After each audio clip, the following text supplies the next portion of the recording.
Good afternoon, good morning, good evening, and welcome, people, to another episode 144 of Dude and the Monkey. I'm one of your co-hosts, Mark Foster, and as ever, I am joined by my co-host, Ian Loring. Hello.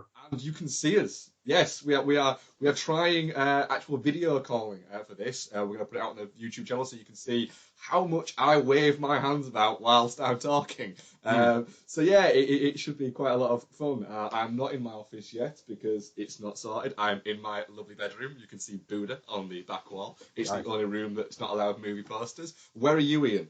I'm in Lottie's room. Are you? Yeah. Obviously, she's not in here. We have a picture, a thing of Totoro there that Donna drew. Yeah, she did, didn't it? Yeah, I was saying that. And that's about the only filmy thing we've got in here. Yeah, in our study, the Wi-Fi doesn't stretch that far. So it's not because our house is massive. It's just because the Wi-Fi is a bit shit. Pardon me. So I do Let's Forget Physical in there. Just because it's the film posters and stuff like that. But I think I'm going to have to do this in here, I suppose. Yeah, most of mine will be done in the office once I actually get my arse in gear and get it actually sorted. So this week we are back to the regular show format. We're going to give you a review of how Hsaio-Hsien's The Assassin. Hsaio-Hsien, I think it is. A good word. See, The Assassin, we're going to give you a bumper, what we've been watching. I don't think we've got any questions to answer currently. Got an email. Email, super. So we'll have an email to chat over as well. But it has been a few weeks since we did what we've been watching, so I think we could actually have quite a bit to chat about. Mm-hmm. So Ian, anything else happened in the past week? By the way, I'm drinking Volvic orange juice here, and if anyone wants to pay us to drink shit, we will hold it up in the camera like that. Definitely. Throughout. So that's there's another added revenue stream we could develop there. So that would be lovely. The massive revenue stream that this is going to open up. We just need to supplement it. Volvic, massive. You should send me free bottles of this so I can drink them like this on the show and go, refreshing. This Badgers Blandford Flyer in a Coors glass is delightful. Is it? This is actually really quite nice, actually. I do go for an alarming amount of this a week. So yeah, anything else happened in the film world before we get into sort of trailer chat? No, I mean the Oscars So White thing rumbles on, but I think we've kind of covered that in last week's show. So yeah, whatevs, I suppose. I'm a little bit I'm burnt out with it, to be honest. Mm-hmm. That whole I suppose it's half bullshit, half you can see that the logic behind it, but I am just a little bit. I think people are making a bit of a storm in a teacup, to be honest. Yeah, well, but aside from that, it's been a quiet week. No one died, thank Christ. Yeah, so you're right. No, yeah, I think that's about it. Should we do some trailers? Yeah, let's do some trailers because there's been a few over the past couple of weeks. So go on then, throw some out at us. Well, I can't even remember the name of the bloody film now. The one with Vince Vaughn with the ridiculous hair and Haley Steinfeld. Term Life. I've got them up here. Term, something like that. Yeah. I don't know. Where is it? Come on. Jesus, it's been that long since I watched that trailer. Yeah, I can't find it. But Term something. Term Life, I think. We'll call it Term Life. Yeah, I mean, we're now at the stage where Vince Vaughn is starring in stuff that goes straight to VOD. It's one of those ones where in America it's going to go to digital HD and then hit theaters limited a couple of weeks later, which is a massive sign of faith. I don't know. It looks generic, whatever. I think it's directed by the guy who directed Couples Retreat, and yeah. So I mean, because I think it's his producing partner or something. He also directs in. I think he produces Jon Favreau's stuff as well. So Favreau turns up in this probably for a scene or two, I'd imagine, and then we'll bugger off again. Whatever. Dickhead has to run from the mob, takes his daughter with him. Whatever. It's got Tuesday night Netflix all over it. Yeah, totally. And also, to be on it. Oh yeah, no. Oh, what was it? What the fuck? Hang on, I've got you full screen here. I need to go do my research. Shit it off. No, not. Oh yeah, The Finest Hours. Which is this. I don't know. Disney presents, and it's Chris Pine, Casey Affleck, Ben Foster, and Eric Bana. Looks like guys who have to be saved off of a sinking ship or something. Looks okay enough, I suppose. That one will totally be, if the reviews are all right, I'll probably check it out. Yeah. We'll see. We'll see. I don't remember. I'm not too hopeful about it, but hey. Keanu, Yeah. which has the best poster. It is a good poster, yeah. And the trailer looks funny. Well, yeah. It's going to be interesting to see them market it as like from Key and Peele over here, because I don't think Key and Peele their show's ever been legally shown in the UK. I might be wrong there, but I don't think it has. Maybe it was on one of the kind of generic sort of Comedy Central or Fox FX channels and just kind of disappeared without what is it. But I don't think it ever has sort of been. Yeah. Not. It's not as if they're sort of household names across here or even vaguely known about across here. So no, quite. But I mean, it looks funny. It's riffing on John Wick. I was a big fan of John Wick. It made me laugh. It's a strange film, mate, but fuck it, why not? Yeah, no, absolutely. I will watch these two guys try and save a kitten and try and sound gangster for 90 minutes very happily. Yeah, absolutely. Why the fuck not? Yeah. Neighbours 2, or I'm assuming it'll be Bad Neighbours 2 over here. Yeah. Yeah. Yeah. I really like Neighbours. I like Neighbours. It's funny. Zephron's got a great comedic pace about him. I have a feeling he's going to be the best thing in this, and when he's not on screen, it's going to suck ass. Yeah. Trailer's okay-ish, I suppose. I'll see it. I'll see it. Yeah. The funniest moment is the trailer is when the guy who has the clown mask on does the clown thing, and Zephron tells him to stop doing that. Is the funniest moment in the trailer. Sure. It's I don't know. It's a little bit like you look at it going, oh, this is where Chloe Moretz career takes that inevitable nosedive. Yeah, absolutely. I've just realised that this might be just recording you. I don't know. We're going to have to see. Oh, it's been an hour and a half of me. I don't know why it would actually, because it's supposed to record the whole video call. So it would be weird if it just recorded the one side of it. The one side. Yeah, no, I'm going to run with it. Sod it. We'll soon find out anyway. Okay, and what else? I suppose Suicide Squad, eh? Yeah. Well, Suicide Squad. There's a couple more I've got, but yes, Suicide Squad. Do you want to bang through yours and then we'll kind of build up to it? Yeah. Money Monster. The George Clooney, Drew Roberts, Jack O'Connell. That thing. The Jodie Foster directed. Yeah. Have you seen the trailer for this? Mm-mm. See, I was very much not really selling it to me that. Clooney's gone off the boil a little bit the past few years. He's I don't know, he's not really done out the past couple of years that's really sort of got the blood pumping, but then again he's got a couple of decent ones coming out this year. Drew Roberts is an actress I cannot stand, to be honest. But yeah, the trailer's pretty damn good, to be honest. The whole story is that Clooney plays one of those TV financial advisors that tells people what they should invest in, etc., and things like that. It turns out he gave some bad financial advice that cost people millions. So Jack O'Connell turns up while they're live recording, waving a gun around, and makes Clooney strap a bomb vest to him as he tries to ask him to just explain why he gave him this bad advice and did he know about it, etc. So looks like shit. Okay, yeah, that sounds interesting. The trailer before I watched it, I thought I'll watch it to watch the trailer. And then when it finished, I did the testament of a great trailer is when a trailer finishes and you go, I want to watch that movie right now. Oh, really? Okay. And All right. when it finished, I went, do you know what? If that was on now, I'd go and watch it at cinema in the next couple of days. If that was available on VOD or it was already out on Blu-ray or anything like that, I'd be watching that tonight. It was one of those. So it looks very good. Yeah.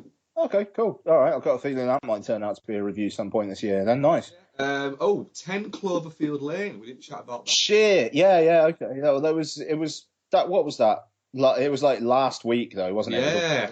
But yeah. Okay. I'm certainly intrigued. I like the apparent idea that this is essentially Bad Robot's anthology series. Yeah. Which is just going to have the name Cloverfield in it, so it might not even be directly connected to Cloverfield. Yeah, why not? John Goodman, Mary Elizabeth Winstead, I'll watch the shit out of it. Yeah, absolutely. Yeah. I recently watched Cloverfield again. I watched it on New Year's Eve, actually. I like Cloverfield. I don't think it's quite the masterpiece that some people would think it is, but it's entertaining enough. I like like you said, I like this idea. It's kind of like I heard somebody mentioning that Abrams had said that he got the idea for the whole Cloverfield anthology thing from reading that's what John Carpenter originally wanted to do with Halloween. Oh yeah, well, I mean, Season of the Witch. I mean that was going to be the whole thing, and I suppose the mistake they probably made was the fact that Halloween 2 was Halloween 2. Yeah. They did the Michael Myers thing again, so it just sets it by then, doesn't it? Exactly, yeah. So yeah, I'm interested and intrigued. I think it could be a good idea. And John Goodman, so John Goodman's always entertaining. Yeah, for sure. Cool. Suicide Squad.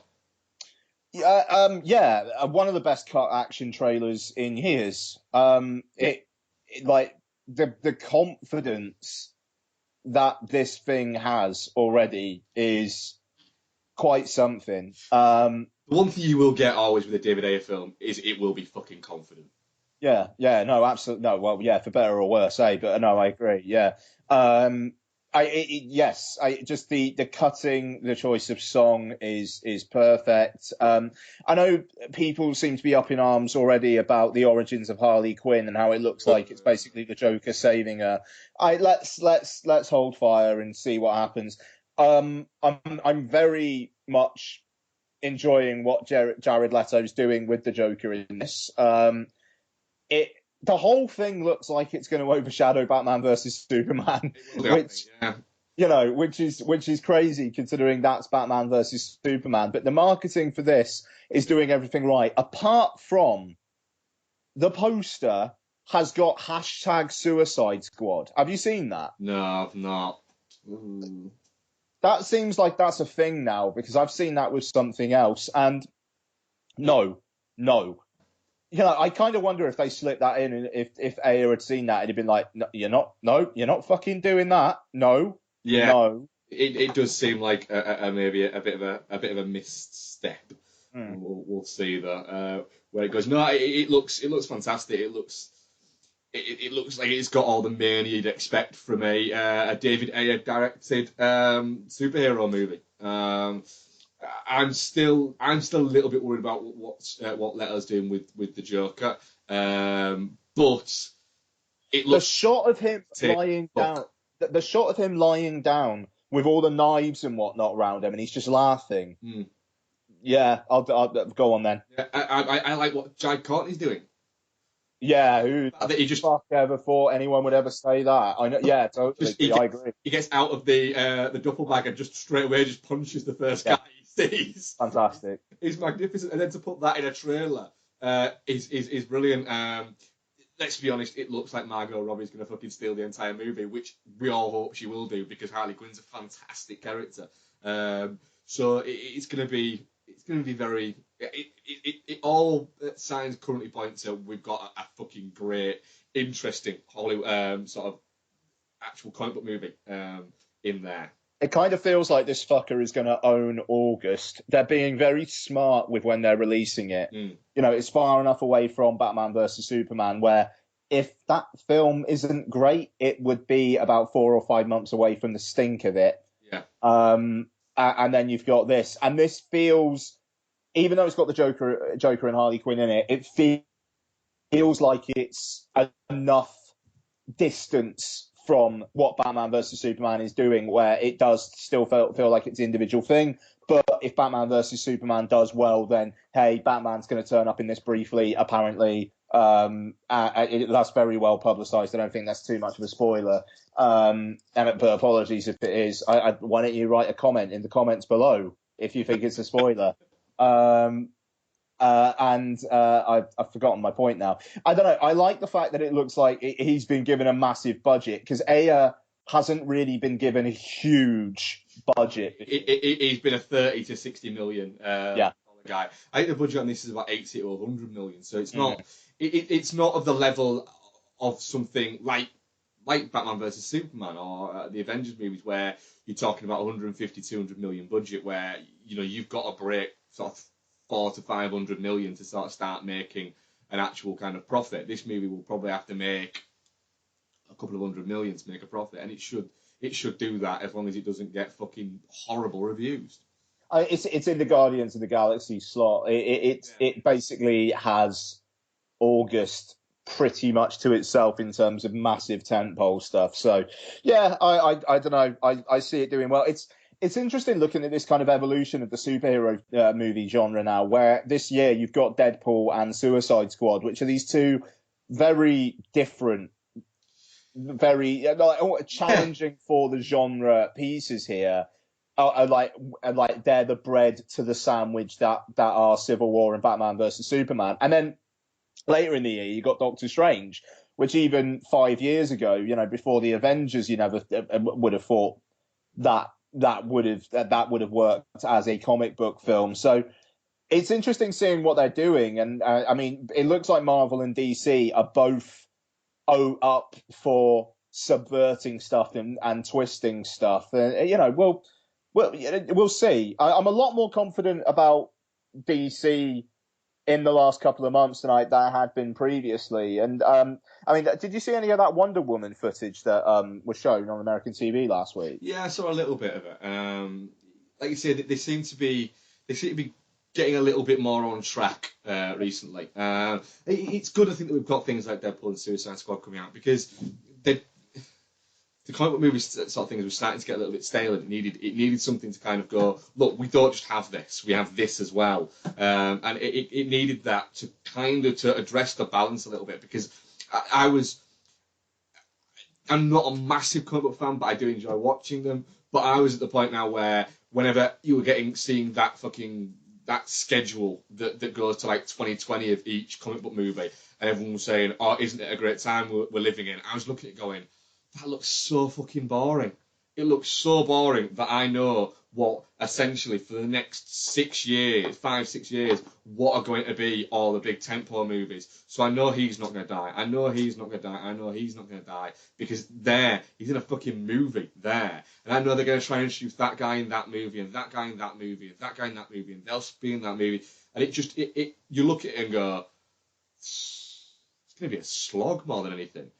If you're not massively invested in the world. If you're invested in the world, you can be excited about it. But something like Suicide Squad and Deadpool just gives miserable bastards like me just that little bit of kind of like, here we go, here's a fucking middle finger at all of this that's going on, which I quite enjoy. Yeah, I mean, it's Deadpool.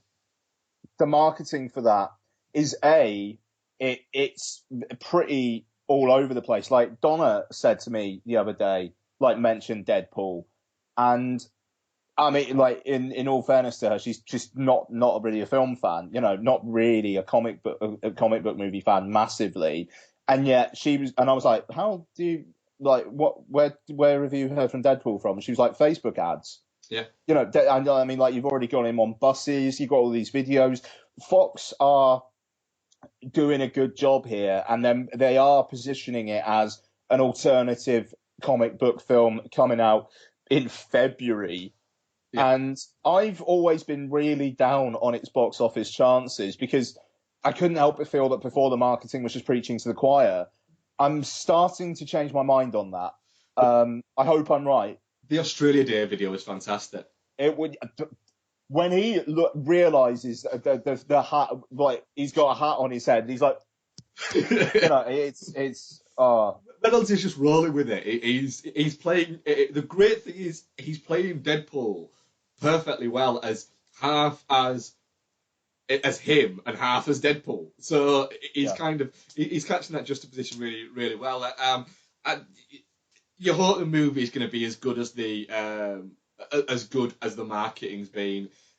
But there's going to be a lot of, I think, goodwill towards the movie, just for the fact that this is a movie that has been willed into existence for its fans, for nothing else. And the people who are making it will obviously hope that it's going to be a big success and anything like that. But I think the victory for them is the fact that it exists, it's there, it's going to be released. That's the victory there. Not if it gets a sequel and makes $500 million. The victory is just the fact that it's there and it's been made. that's fair. Right, so I think we're done with trailer chat, aren't we? We'll move on to, how do you pronounce his name again, Ian? Because I will pronounce it wrong. Hsaio-Hsien. Hsaio-Hsien. The Assassin. It's been, well, lauded. It was, I think, Sight and Sound's film of 2015. Everybody in the world seems to think it's magnificent. Yeah, even though I will just say to that, you look on Letterboxd, not quite as much. Yes, right. Plot. Tricky one. Plot centers around Ni Yang. Yang, who is an assassin, and she's been essentially commissioned to wipe out I think it's a corrupt governor, who happens to be her cousin, who she was betrothed to, but she starts getting a crisis of conscience, plus there's a lot of kind of political manoeuvring going on around that. And it's all set around the Tang Dynasty, which is a real dynasty within 8th century China. Ian, the Assassin. Yeah, it made me question if I actually like cinema. Like cinema. I was not a fan of this at all. It's gorgeous. It is incredibly beautiful. Really, really, really pretty. It's really pretty. It's also a film that has shots that would usually last 5 to 10 seconds, but last a clear minute. Yes. And it's absolutely the type of film that you imagine would win Best Director at Cannes. Yeah. It's formally, sure, yeah, fine. I can see why people might be wowed by it there, but it's interesting because for years now, I do try to broaden my film film watching. I mean, later on I'm going to be talking about a film by Satoshi Kon, a great Japanese animation director, and I joined Mubi this last week, and I've been having fun going through there. I actually watched Hero, the Zhang Yimou film from 2001, 2002, that kind of era. And also that was on Mubi, but also kind of in preparation for this, because I heard it was a wuxia film. I mean, this is this is barely any martial arts in it whatsoever. What there is quite short and sharp. Yeah. There are two scenes where it just appears like a woman walks up to a woman and starts a fight, and then they just both walk off in separate directions. Yeah, I did notice for a film called The Assassin, about an assassin, she tends to not kill a lot of people. Actually not kill a lot of people, go to kill them, decide she isn't going to. Yeah. The fact that she clearly could, and then walk away. So she's an assassin kind of by name, but you don't really see her. No, I mean, that many people. No, I mean, she's got the skills. I mean, there's the one scene quite early on where it kind of the scene plays out, and then it's kind of revealed she's just been kind of crouching up in the top corner of the room, and that's awesome. And there's another shot as well. I mean, the film is beautiful. It is beautiful. There's another shot as well where she's kind of being obscured by these curtains or something, and as they kind of wave left and right, she disappears and then reappears. and it's got that whole kind of like slightly mystical thing going on as well. I mean, and the shot towards the end where her mistress is up on the cliff and they have that chat, and the mist like completely rolls in and obscures things by the end. Yeah. You know, it's I can see why people of a certain filmic temperament may be super into this. Me, I needed more happening. Yeah. I needed more narrative. It's an hour and 45 minutes long, and with the best will in the world, the amount of story that's actually in here would have taken half an hour. And I'm not saying that story is cinema, but I needed more to hang my hat on. It is that was my issue with it. It is that there is no denying it's fantastic to look at, but where it kind of starts to falter and starts to fall down for me anyway, and it sounds like for yourself as well, it is the fact that there's nothing. Once you get beyond how beautiful it is, you're looking for a little bit more to go with it. Yeah. And then you get to the point where you're going, where I was actually I got about an hour and maybe an hour and 10 minutes in, and I was actually sort of saying to myself, I'm going to struggle to explain the plot for this because I've completely fucking checked out right now. Yeah. Completely.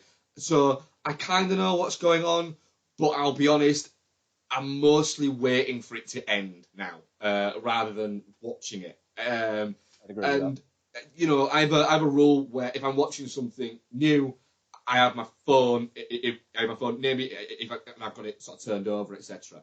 But during this, I was actually starting to think, look at my watch, and sort of starting to rumble about a little bit, and starting to get a little bit kind of restless, and things like that. So once you start getting like that, and you're checked out of a movie, even a movie that looks as nice as this does, it's pretty telling. And like you say, if you have a predilection towards that type of cinema and that type of more highbrow cinema, then that's fine. But it's not to say that I think that either of us are against that type of cinema. We're not. I would say both of us are very, very broad in the cinema we certainly try to be. Yeah. etc. and things like that. I mean, you can't watch stuff like this all the time as a general rule because it's film is at its deepest root is entertainment, and I think if you watched a movie like this every night, I think you more or less you wouldn't be watching it for entertainment. You'd be watching it so you could tell people what type of movies you watch every night. Yeah. I got the feeling where if you'd have taken this and it had have been in American, and it would have been a more modern setting, so it wouldn't have been a period setting, it wouldn't have been a foreign language movie. I don't think people would be quite as behind it, to be honest. I think the fact is sometimes people can get a little bit lost in the wonder and the mystery and the difference, I suppose. No, I mean foreign cinemas. Sometimes. In fairness, like I don't. Yeah, I mean, like if you took it away from that, then it wouldn't have those visuals. I mean, there's I mean, it's just I can't stress enough how gorgeous it is, and I'm almost tempted to give it a touching cloth just because of how nice it is to look at. But did I enjoy my time watching it? Not really. I as you, I switched off, and it's interesting because it makes you sound like a bad film fan for saying, "Oh, I switched off and whatever." But it was what it was. It was really slow. Not much was happening. I didn't find myself engaged by the characters at all. I mean, the thing is, let's say, completely ridiculous. What is it? But there's a point to it. When you watch Ridiculous 6, for instance, if you said I switched off about 40 minutes into it and I was just letting it finish, people wouldn't think that you were a bad film fan. But when you say it for something like this, people would. People were like, well, why? Why would you switch off in that? It's magnificent. It's brilliant. But yes, it's a completely opposite ends of the spectrum. But they're both fucking films. If you're supposed to go at every film with the same expectations and with the same starting point, and then wanting to enjoy every film. And I wanted to enjoy this, but it never, like you say, it never did anything to grab me. The acting's fine, but the story's just not there.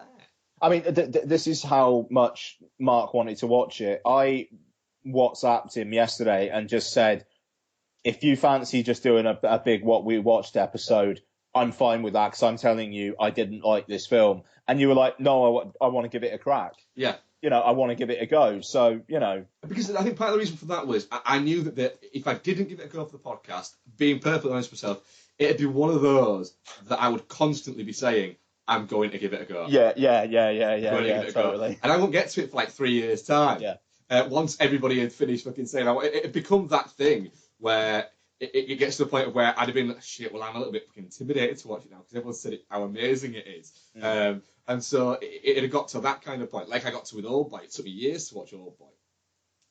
Mm. Yeah, no, I mean, this is it. It's just, I don't know. I mean, the performances were fine. The choreography, when it did come, was decent. It wasn't groundbreaking. No, I mean, the thing is, with something like Hero, which is around about the same length, I mean, again, that fucker is visual storytelling, but it's hands down one of the most gorgeous films I've ever watched. Is Hero. That beautiful. That fucker is insane. But you're also intrigued by the plot, the kind of the shifting, or almost kind of like Rashomon. No, this is what happened. No, this is what happened. No, this is what happened. Yeah, it is interesting, and where it comes out at the end, you're just like, yeah, I feel very, very much satisfied by that. I feel very narratively nourished. With The Assassin, it's just, I will never, ever, ever watch that again. It goes into the Uncle Boone me who can recall his past lives pile of, fine, if people want to say it's brilliant, that's fine. Me, can I just watch Escape from New York, please? It's one of those. That's the interesting thing of what you said was, one of the WhatsApp messages you sent was, you said essentially, I'm paraphrasing a little bit, that you think you're now at the stage where you like what you like, and you get kind of quite happy with that. And I've been at that stage for a couple of years now where I'm very much, do you know what? I'm not gonna. There'd be a point, I think, like 5-6 years ago, where maybe I'd have this sort of right, you should like this. As a cinema fan, you should like this. Would probably get it a little bit more kind of a pass in my mind. And now I'm very much like, fuck it, no. But if it don't connect with me, it don't fucking connect with me. And there you go. And I've hit that point where I'm comfortable and confident enough in what I watch and what I like that I'll happily say, do you know what? Yeah, fuck it. I didn't get on with Assassin. I didn't like it. It looks fantastic, but it didn't wow me as a film. It didn't connect with me as a film. And then in the next sentence go, but you know what? I did watch the other week, Weekend at Bernie's 2, and it's fucking great. Yeah. It's that kind of thing. And then this will go, well, how can you be a cinema fan and think that that's terrible and love that? Well, that's how, because that's what film is. If everybody just fucking liked what you're supposed to like, it'd be fucking boring. Yeah, no, exactly. I mean, it just, I'm not saying The Assassin is a terrible film. I mean, Jesus Christ, it won't be anywhere near my bottom 10 of the year. No way. I fucking hope not. Part of me hopes not. Part of me hopes it fucking is, because. It'd be a great year. It's been a hell of a year. Yeah, no, totally. But it's not for me. I watched it, I finished it, and there you go. I have a full-time job. I've got a kid I've got to look after as well. I can't really go to films that are work anymore. I've got to have the prospect of actually being entertained, and it not just formed. Yeah. I will never watch Showa. I should watch Showa. Yeah. I will never watch Showa. Why? Because I don't have enough time in my life. Yeah. I'll probably never watch that Making a Murderer thing. I can have people tell me it's great all day long. I don't really have time in my life to spend 10 hours getting frustrated by cliffhangers at the end of episodes. And, I mean, if it was a game, I'd like to play The Witcher 3. Do I have 120 hours to play The Witcher 3 or Metal Gear Solid 5? No. No, I don't. Do I have 15 hours to play Uncharted? Sure. Yeah. That's the thing. It's like, you've got to allot your time. Unfortunately, the Assassin, not for me. Can't say I'm going to go through Hsaio-Hsien's back catalogue, but at the same time, I'm going to check out some shit on Movie because I hope to be entertained. That's it. I mean, if I'd have really enjoyed the Assassin, I probably would have been going back through Hsaio-Hsien's back catalogue and sort of over the next year, probably not over the next few months, but over the next year, I probably would have been going through them because it's not far at the track that a lot of Korean films fall into, where they're 2 hours 25 minutes long. You've lost under 2 hours, which was a kind of blessing, really, for that movie. But yeah, like you say, you have to kind of look at it and say, I mean, for instance, I have a thing where there's some days where I watch most of my movies on a night. I'm sure most people watch most of their movies on a night. But there's a lot of days where I'll have started work, I'll have got up at 7 o'clock, I'll started work at 8 o'clock, and I'll have finished surveys by 8 o'clock at night, so I'll have done 12 hours in a day, then eaten. Do I really want to sit down and watch something like The Assassin? No, I want to watch, like you say, sit down and watch something like Escape from New York or Weekend at Bernie's 2 or something like that. Something where I don't have to kind of engage brain or anything like that. I'd say my more sort of serious movie watching for Saturdays and Sundays, but I'm 12 hours a day, 6 days a week kind of worker at the moment. So yeah, time is really fucking precious to kind of sneak in there. I haven't. I don't think I've played anything on my PS4 since the start of this year, really. So I mean, that fucking shows how that is. And I had to clean the fucker out the other day because it got clogged with dust and everything. Yeah, I had to get the old screwdriver and the full works. Shit. The full works, yeah, because it was fan noise all the time, and it had that fucking I'm about to die about it. So yeah, got a screwdriver, the particularly which a TR9 torque screwdriver. It's all ordered specially. Opened it up, sprayed it out with the compressed air, and now it fucking sings like a dream when it works. Now. I might have to fucking do that. Yeah, is that your PS4? Is the fan cranking up like a motherfucker? Yeah, I mean, he always has though, and I've got one of the earlier model PS4s, and I think that's a thing with them. Honestly, clear out get yourself a TR9 torque screwdriver. Just open it up, pop off the back cover, and then all you need to do is just spray around the grill and around the fan, compressed air, and you'd be amazed at the difference it makes because that stuff just gets clogged up with dust. I mean, I've got to say, I've got the Mad Max game coming tomorrow, and I'd be fuming if my PS4 broke down while I was playing that. Yeah. If the fan's going because my fan hasn't ignited since, and obviously I use it for Netflix and YouTube watching and shit like that. And well, I don't usually use it for Blu-ray playing. Anyway, the Assassin. I'm going to come to something else in a second. It's getting definitely not shit for me for the simple fact of how beautiful it looks. So it's a touch. It's not definitely not shit. It's getting a touching cloth for me. For how beautiful it looks.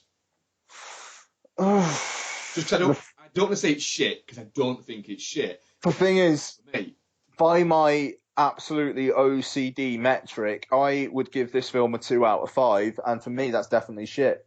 So there we go. I wouldn't be. Let's say it's only for a few shots that I went. That was fantastic. The one we said about the rolling mist, that was beautiful. And there's an early one outside the temple on the side of the cliff there when it's in black and white. Beautiful shot there. I could have happily watched that for an hour and 45 minutes. But then I had to watch an assassin not assassinate people for an hour and 45 minutes. So there we go. I feel really bad about that. I feel vaguely bad about it is. But I also feel quite clean in the fact that I haven't sullied my own mind by pretending that I liked it more than I did. Before we come to what we've been watching, I had my first mildly negative iTunes experience the other night. Yeah. Okay. I was watching The Untouchables, which I'll actually talk about the film a little bit later when we're doing what I've been watching, what I've been watching. But yeah, it froze 3 or 4 times during the movie, which was very irritating. But it's nothing to do with Apple TV. What, my broadband was perfectly fine. Don't besmirch the brand name of Apple TV. You thought just because you fucking drank the Kool-Aid. No, it was very irritating. Just because I've got lovely, sweet fibre optic Virgin Media, yes, please. My broadband runs at 59 meg minimum. Yeah. But it froze 3 or 4 times, so that was kind of annoying with that. Only because it's struggling to load the data. That's all it is. The data's fine because I had other things running at the same time. Yeah, well, that's probably what caused it. No, the broadband was fine. It was just a little. There's glitches. There is glitches. No. You really will not hear anything against Apple nowadays, will you? Yeah, so that was a little bit infuriating with that. I've had no problems with it before, but that was a little bit like, Yeah, blame your internet service provider. Don't blame. No, I won't. I'm going to blame Apple because it's only on Apple it's ever happened before. Never happened on Netflix, but it happened on my Apple TV. Mm-hmm. There you go. So yeah, so slightly negative experience with that there. What? It was nothing to do with my fucking broadband. Everything to do with your broadband. Nothing to do with my broadband. And I'm just said negative against Apple. I used to be Android, but now I'm a convert. Yeah. What can I say? I had a very pleasant customer service experience with them last week. My phone is now all good, and I didn't have to pay a penny for express What happens with replacement. It stops not charging when it was turned on. Oh, so there's a problem with an Apple product then? Yeah. I got it replaced, and they actually took the money they charged me for the express replacement. They took off because they didn't tell me how inflexible UPS's delivery schedule is. So the strange thing is, I always hear from people how many problems people have with Apple iPhones and things like that. I've had one since the first one. I've never had an issue with my phone. Never. I never had an issue. I've never had one. I've had a screen break. I've never had. I've had a fucking crash on me a couple of times, but not like regularly. But I've never had like a microphone go, the Wi-Fi break, or anything like that go. The batteries are drained down, but batteries fucking drain down on every electrical product like that. That's just age, isn't it? It's because you use them I use it like a motherfucker. So yeah, I've never had a problem with an iPhone. It's strange. I think I've just been lucky to touch every bit of wood around me. So yeah, go on then. What have you been watching? The fuck have I been watching? Right, we got like 2 weeks worth here. Yeah. The film. The first film I watched after London, Pan. Yeah, you enjoyed this, didn't you? Pan. I enjoyed it as much as a 3 out of 5. Pan's mental and not always in a good way. It's basically Joe Wright is a respected director, so they were like, sod it, chuck him $100 million, see what he can do. So what does he do? He does Kathy Burke as an evil nun who like hoards food from the kids in the orphanage. He has Hugh Jackman's Blackbeard come out to all the slaves around him singing "Smells Like Teen Spirit," and then shortly after Blitzkrieg Bop. It's got Rooney Mara cast as Tiger Lily, which is no. Fucking horrible. And it basically, everything around Pan completely takes the oxygen out of the fact that this is supposed to be Pan's film. Bless him, the little kid who plays Peter Pan, Levi Miller, he can't make an impression against the overblown everything else that is this film. The pirate. Is it a passion project? This from Joe Wright? Is it something he's just wanted to do, or is he a director for hire on it? I think he's a relatively director for hire, but one who probably I don't know, but maybe had a bit of a coke problem and just lost his shit. Because I'm not a fan of the guy, to be honest. I've not actually liked any of his movies, to be honest. I mean, he's an MVP just for Hannah for me, but it's one of the it's one of those films where it's this trend now of trying to seek a backstory for bloody everything. So it's the story of how Peter Pan became Pan, and he was friends with Captain Hook, and at the end of the film, Pan actually says to him, we'll be friends forever, won't we? Won't we? Hooky. Whatever your name is, Hook, like James or Jim or something. He's like, yeah, I don't see anything going wrong at all, and it just, oh yeah, and Garrett Hedlund, he plays it super, super, super, super, super, super ham. He's really large, and you might call it terrible, but I quite enjoyed it. He just really goes for it. And I personally, I kind of think he pulled it off. He's as big as the surroundings. I mean, the thing is, it doesn't really hold together all that well. And like I say, Pan himself is completely swallowed up by everything else around him. But it's fun. It's visually interesting all of the time. I mean, it does run a bit long. I think it's about an hour and 50. It would have been nice to chop a little bit of that down. But I thought it was at least worth a watch, if not amazing. So a mild recommend. Yeah. Full blown, outright, watch this shit. Yeah, totally. Mild recommend. Absolutely. It's got Sunday morning watch written all over it. That. Yeah, that would work. I could go for that. That would work. Yeah, for sure. Okay. I'll just do a couple more, then hand it over to you for now. Death Proof. Which I'm happy saying this is the second worst or worst film for me for Tarantino at this point. It kind of meanders for a long time. It doesn't help that the first set of girls are not nearly as fun to hang around with as the second set of girls. Yeah. They're just not. Jordan Ladd barely makes an impression at all. Vanessa Felito has a good bit of spunk to her, which is nice. And Sydney Poitier, Sydney spelt with a Y, is, I think that's her anyway. Yeah, Jungle Julia. Super annoying. She comes across as a sort of a terrible person. Yeah, no, totally. I don't know. I just, not a fan of her at all. Not a fan. I'm a fan of certain parts of her, but not as a screen presence. No. No, she just annoyed the shit out of me, and I couldn't wait until she was killed off. But yeah, I mean, Kurt Russell brings some life to it. It's very indulgent. The digital wrecking of the print, it straight up is annoying. Yeah. It's like that. It's an idea that ran away from them. The whole thing. It's even little things like, I know Tarantino obviously knows more about film than I do. He obviously does. But the first reels of this, you'd think they'd shot, like, every single time there's a shot that cuts to someone else, it looks like there's literally the film's been cut and like pasted back together. And it just, it's a really weird affectation which drove me up the fucking wall, because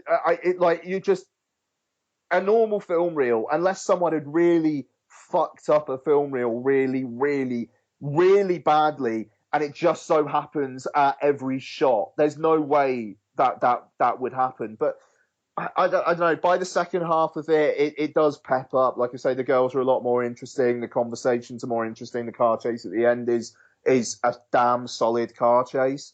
And the ending's fun as well when they just start kicking the shit out of him. And the soundtrack's good as well, but it's too long for what it is in the non-grindhouse form. And I don't know, just that first 45 minutes to an hour or so, it is a genuine struggle to get through it for me.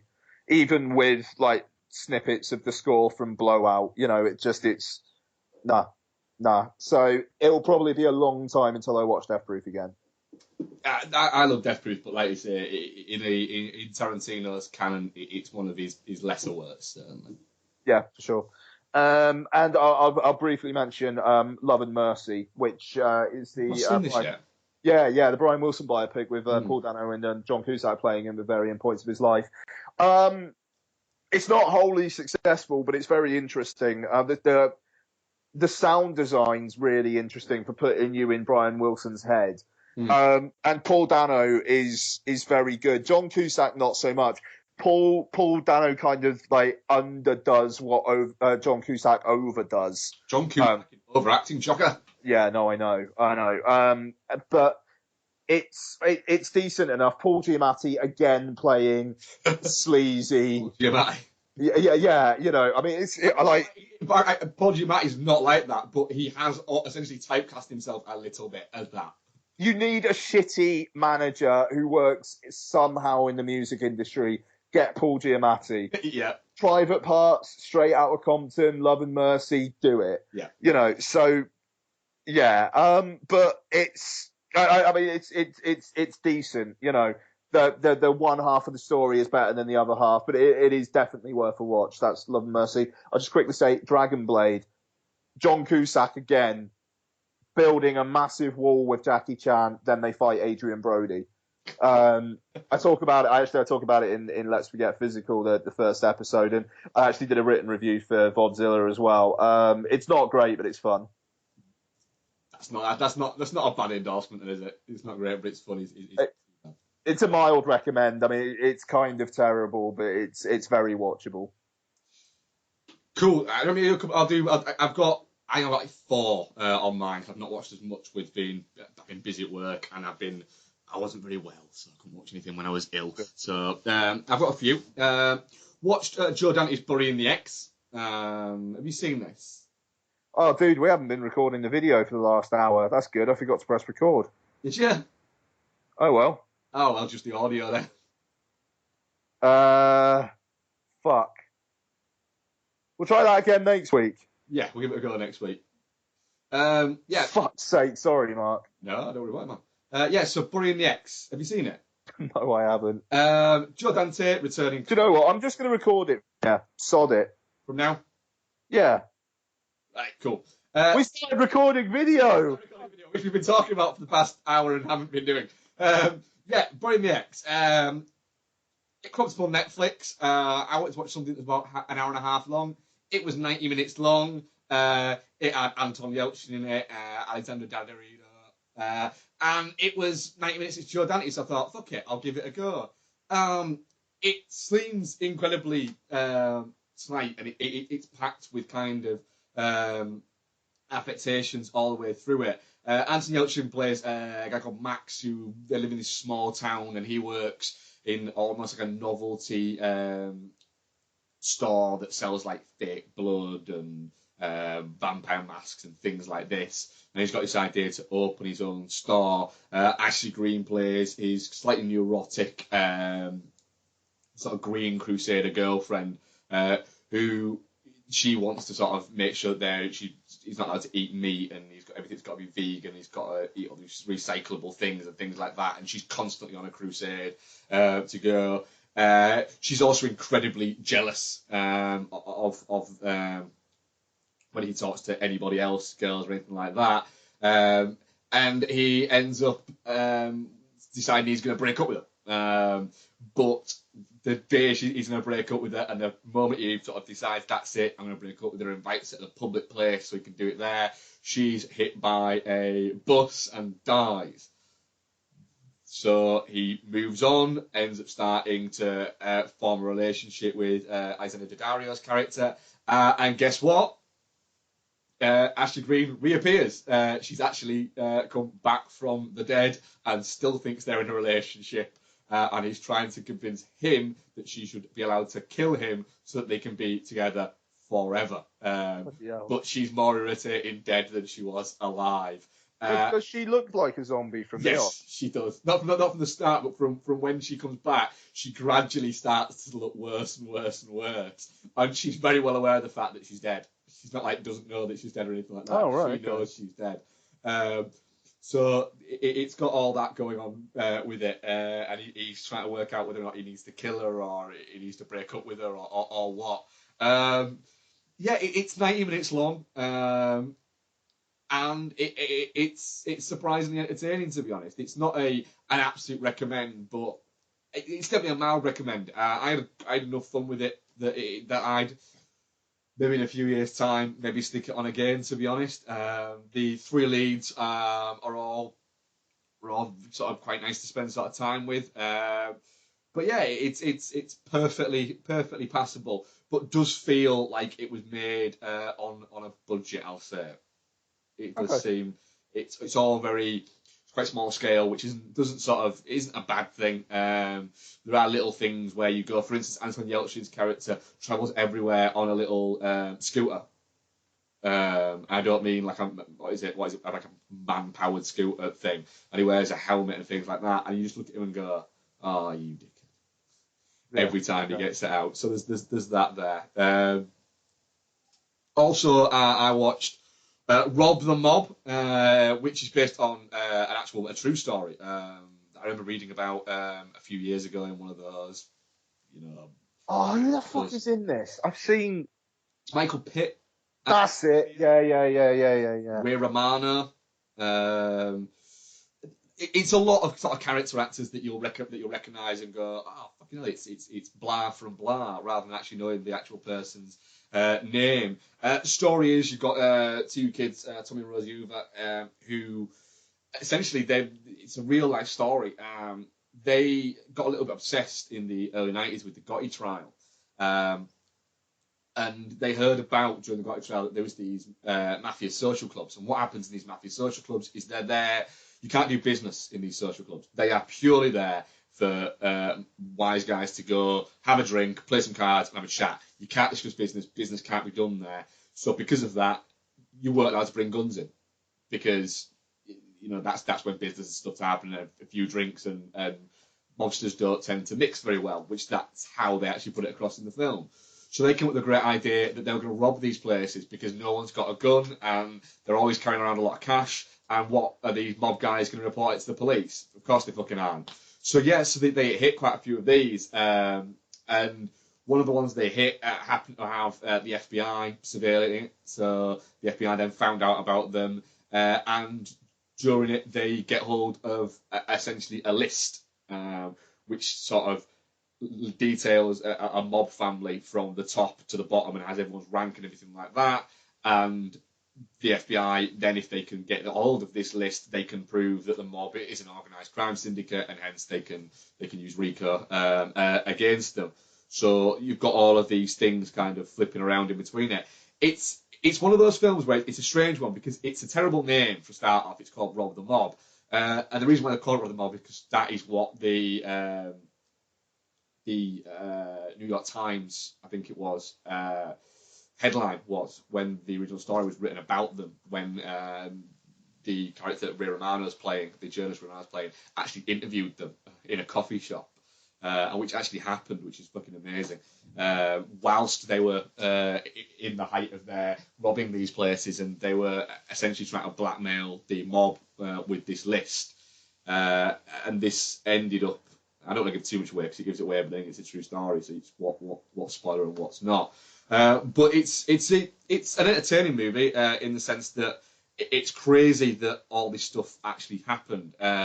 Michael Pitt at points does his Michael Pitt thing of going a little bit too over the top at some points. Ray Romano's fantastic in it. He's really good in it. He's one of the stars of the show. Andy Garcia plays a mob boss. Andy Garcia is playing a mob boss. Of course, he's brilliant. He's great at doing that. Nina Arandi, who plays the girl of this of the couple, is also fantastic. She's got a great kind of Bronx energy to her. She comes across as being she's a little bit smarter than Michael Pitt's character, but she ain't that bright, and she's fallen in love with the wrong guy. There you go. So it's I would say it's worth a watch, but it's one of those movies that you get the feeling like in different hands it could have been done a little bit better. I mean, it's directed by the guy who directed Nothing Else. That he's directed a few things, but nothing of any kind of fucking note. So yeah, It's all right, is what I'd say. If you're into that kind of stories, that kind of neighborhood stories, then give it a watch. If that's just not your wheelhouse, then just don't. I won't bother. Oh, fair dues. The Untouchables. First time I watched it in a while. Picked up for $3.99 on fucking iTunes. $3.99 for the fucking Untouchables. Boom. Yeah. How can you not really with that? It's brilliant, isn't it? Let's be honest. The Untouchables. It's fantastic. Even Sean Connery managed to look great, and personally, I think Sean Connery is fucking terrible in most everything he does. De Niro's brilliant as Al Capone, in full Al Capone, even wearing, the same underwear as Al Capone used to wear. Kevin Costner is at the height of his powers, Kevin Costner. There's a few bits that make you genuinely, fucking sad in it. You've got the Sean Connery death and the Charles Martin Smith death. They get you. It's wonderfully kind of edge sort of stylization in it. Works fantastically for it.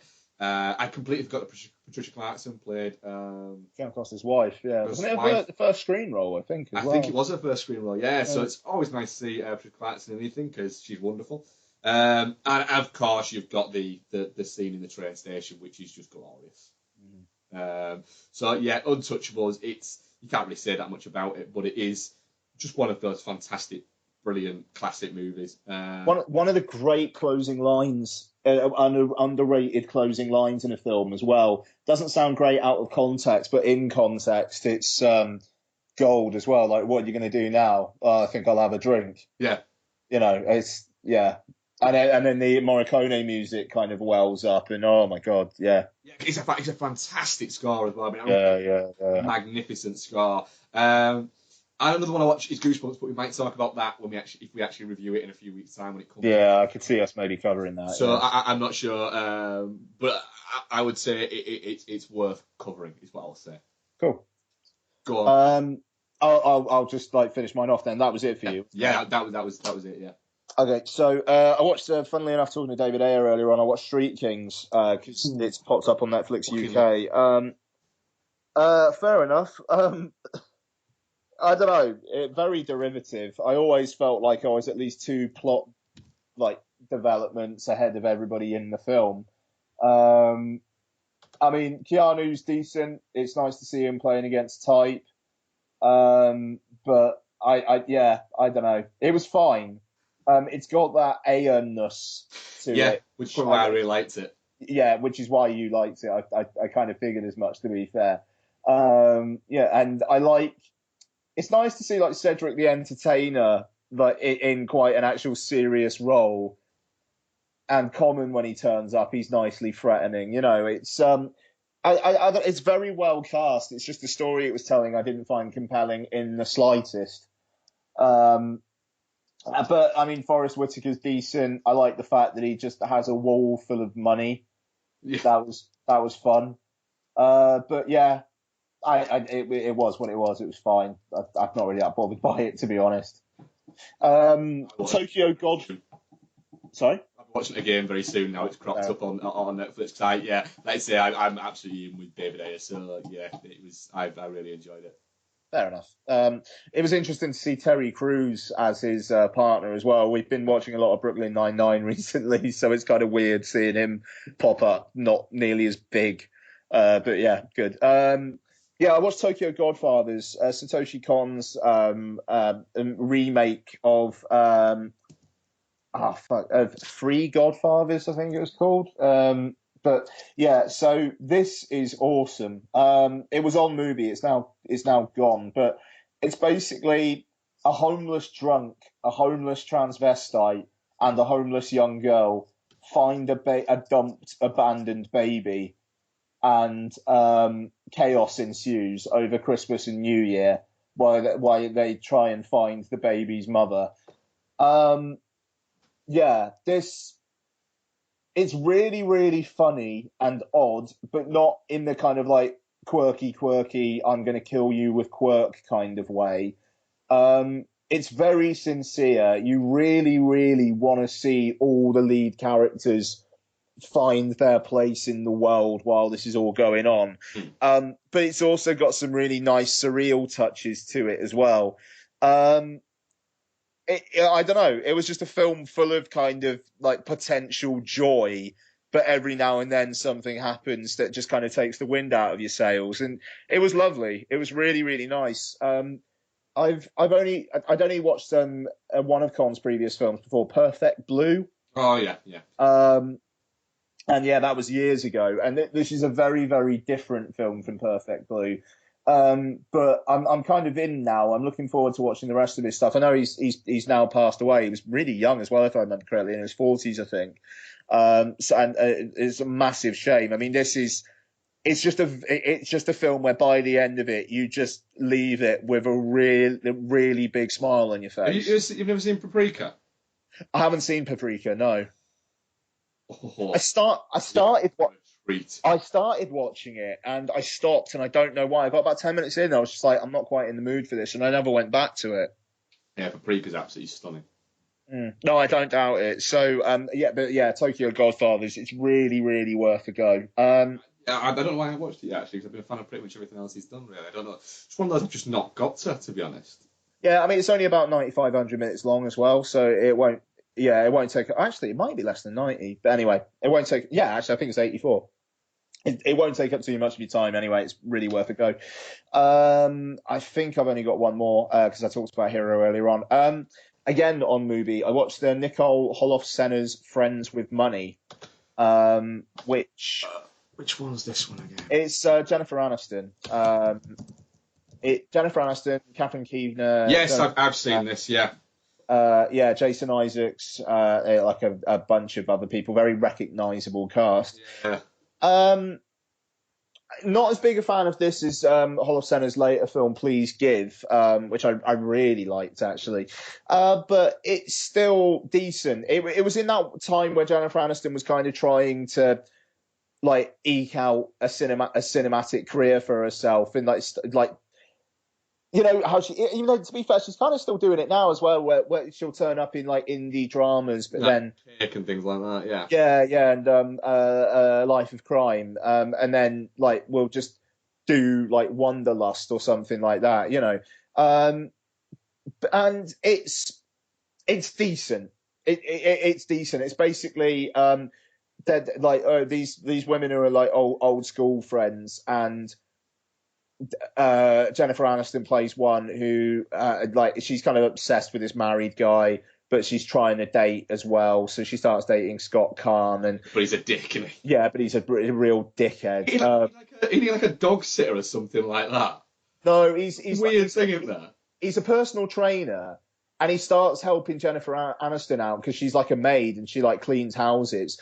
And then he's just asking her for like part of the money at the end, and like she's like, oh, "What, really?" Like, oh, okay. Yeah, he plays a great dickhead as Scott Kahn, actually. Yeah, no, he really does. But yeah, and like she's not doing super well in her life, and then she's got like these friends with money, and some of them aren't doing as well in their lives either. But even though I will say, I like the fact that Joan Cusack's relationship, she's kind of doing fine actually, and she's the richest of them all, and her husband, no real problems at all, which I quite liked. It's not like, oh, all her friends with money are actually miserable. It's like one of them's actually doing fine. Yeah, like I think it was Toni Collette. Anyway, she's basically having a nervous breakdown while her husband. Now this is interesting. Her husband's played by Simon McBurney, who played Rebecca Ferguson's kind of like handler guy in Mission Impossible: Rogue Nation, and you know, like he kind of looks like a rat. And in this, he's basically the idea of God's gift for gay men. Yeah. All through the film, these gay, like, because the whole thing is like he's into fashion, and you know, he wants to make himself look good, and so basically everybody thinks he's gay. And he starts having a friendly relationship with Ty Burrell from Modern Family, and it's funny because like there are scenes of gay men lusting after him, and it's the guy who was Rebecca Ferguson's handler in Rogue Nation. Yeah, you know, it's it's a weird bit of casting. That I mean, fair play, and he does look like the clothes he's wearing. They do look good on him. I'm not too sure about it. He's a funny one. Is Silent Bunny because he's actually he's a good sort of character actor. But yeah, he's not a classically handsome looking guy, is he? Let's be honest. No. I mean, I don't mean to be cruel because I mean, Jesus Christ, who am I one to talk? But it's weird casting for that role. Yeah. Like Jason Isaacs is in the film as well, and I'd kind of understand it if it was Jason Isaacs. Yeah. Not so much Simon McBurney. But yeah, the film doesn't quite come together in the way that I kind of would have liked it to. I don't know. It's interesting that it's kind of just like a snapshot of these people's lives, like Please Give, actually, because I'm kind of criticizing it for the thing that I quite like Please Give for, in the way that film just feels like it ends and everybody goes on with their lives and good things happen to some and bad things happen to some. And it's quite like that in this. But here, maybe just the events in the film just narratively weren't quite as satisfying to me. I mean, the Simon McBurney one, I mean, spoiler alert, but it's not like he starts having a gay romp with Ty Burrell. He's not gay. It's just because he likes to look after himself, people assume he is, that he's closet. And it's just like, okay, fine. I mean, cool, I suppose, but that doesn't really make that great a story for a film. And Toni Collette's character is kind of having this nervous breakdown, and by the end of the film, that's not really come to anything either. And I don't know. It's weird. I mean, like Catherine Keener and Jason Isaacs, their relationship just ends, and their arc just ends in the exact same way you expect it to. So there's little of a way in surprise here, but I mean, the performances are all good. I enjoyed my time watching it, but I don't know, it didn't floor me, but it's decent. And I'm done. Cool. Right, I'm out of what is it? Did you say we had some email feedback? Have you got it there in front of you? Because I don't. Yeah, I'm just getting it up now, actually. Cool. Why are you getting that up? What we're gonna be chatting next week then? What's out on the horizon? Well, you've got a bit of a choice to make. Ooh, nice. Do you want Michael Bay or do you want Dirty Grandpa? That's more you got a choice to make on that one. No. I'm gonna take. I've got a feeling I'm gonna take a hit either fucking way, mate. So you just you do what your heart tells you. I'm going to see Dirty Grandpa. Anyway, but if you just do not want to go and see it, I'll happily go and see Bay as well. No, I mean I don't particularly want to go and see 13 Hours either. So, all right. I'm actually quite looking forward to Dirty Grandpa, to be honest. Yeah. Yeah, the whole fucking thing. Well, I like Zephron as a comedic presence, and I'll happily watch Zac Efron get. Is it not going to make you feel sad? Why? Yeah, fuck.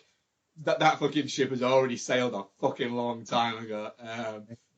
I could quite easily come home from the cinema if I remind myself how amazing De Niro is. Then fuck it, I'll pop on Taxi Driver. There we go. But no, all right. It don't make me sad because to be honest, I don't think there's that many great roles out there. To be honest, for older actors, I don't think there are that many great roles. And fuck it, if he wants to do that, then why not? Why not? All right. Next week we'll do Dirty Grandpa then. You never know. It might surprise you. You weren't looking forward to Bad Neighbours when we watched that, and you liked that. Yeah, that's true. Yeah. I mean, to be fair, it's shorter than 13 Hours. How long's 13 hours? Is it 13 hours long? I don't know. I think it's like 2.25. Fucking hell, bear. Yeah. I have the email. Go on then. I'll let you deal with this one. Hang on. Okay. Hello, gents. I was just listening to episode 137, and this is about Star Wars episode 4, and your discussion on the inconsistencies in the story. Like, why does Vader not recognize Leia as his daughter? Why does Obi-Wan tell Luke his father wanted him to have his lightsaber, and so on? The answer is simple. Contrary to popular belief in his own bullshit claims, Lucas did not have the whole saga planned out when he shot this. He didn't know there would ever be sequels, let alone prequels. Star Wars didn't turn into Episode 4 A New Hope until the re-release. He didn't know Vader was Luke's father yet, so Obi-Wan didn't know either, which also explains why he says Anakin was a good friend when in the prequels he turns out to have been an insufferable prick who disobeyed his master and friend at every turn, which tells you two things about George Lucas. He's full of shit, and he sucks at continuity. Love the show. Keep up the good work. Cheers, Werner. Yep. Well, it's kind of true. You know, let's be honest. He has Lucas, I think, just talks sometimes, and he's that rich, and he's had that many people saying how amazing he is for a number of years, and he's that successful, which you can't fucking knock the guy for being successful, really. In that, I think that sometimes he says stuff, and then afterwards he forgets that he said it. Yeah, I mean, I don't know. He came out and said the company that gave him $4 billion were white slavers a few weeks ago. So then quickly changed his mind, didn't he?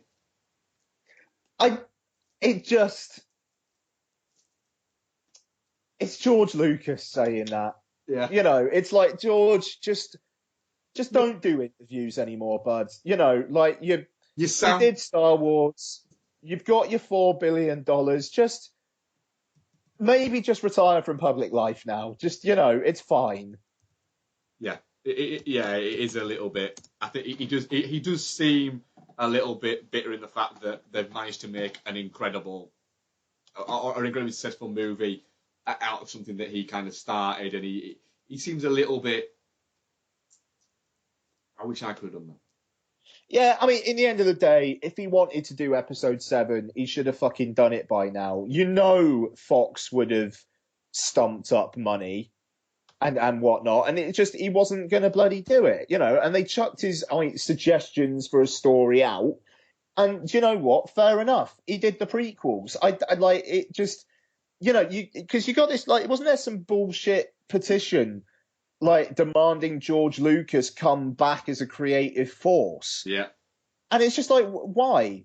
Why? Yes, episode 7 was a bit of a retread of episode 4, but the reason why they had to do that was because they burnt so many bridges with the fucking prequels that they had to go safe. Yeah. You know, it just... J.J. Abrams, you get a safe pair of hands. Yeah, it's not a criticism. No. But that's what you get. You get that safe pair of hands. You get somebody who will deliver a movie that will make a shit ton of fucking money. It'll be in on time, be in on budget, and it'll be at least a 7 out of 10. That's what you get. Yeah, there you go. Apart from Into Darkness. Star Trek Into Darkness is not a good film. But yeah, I mean, so there you go. That's all I had to say there. And we're doing Dirty Grandpa next week, so all is not right in the world now. So... Yeah, but you might enjoy it more than you enjoyed The Assassin. That's depressing, isn't it? No, I don't think it. Yes. Yes, it is. God, all right. It's glorious. I think that's what makes film fantastic. All right, well, I'm taking a hit next week. Look at me already. All right? Like, I'm already a fucking wreck. I'm genuinely looking forward to it. I know you are, you prick. At Ian Loring, at DudeFoz, dudeandamonkey at gmail.com, and at dudeandamonkey. I am going to put up the video bit that we have done, more as a test than anything else. Yeah. Yeah. If it works, the full thing next week should be all video. If Ian remembers to press record, then it will all be video, you know. So, but yeah, we're gonna have Let's Forget Physical episode 2 up by the time this is up. I would have thought. My stuff will be up middle of next week sometime. Hopefully, fingers crossed. If I get any fucking free time, I was supposed to record this morning, but I was a little bit hungover. I'm not gonna lie. Nice. Yes. Which was nice. Yeah, so yes, well, thank you very much for listening, guys, and we shall see you in some kind of format throughout the week. Nice. Bye-bye. Cool.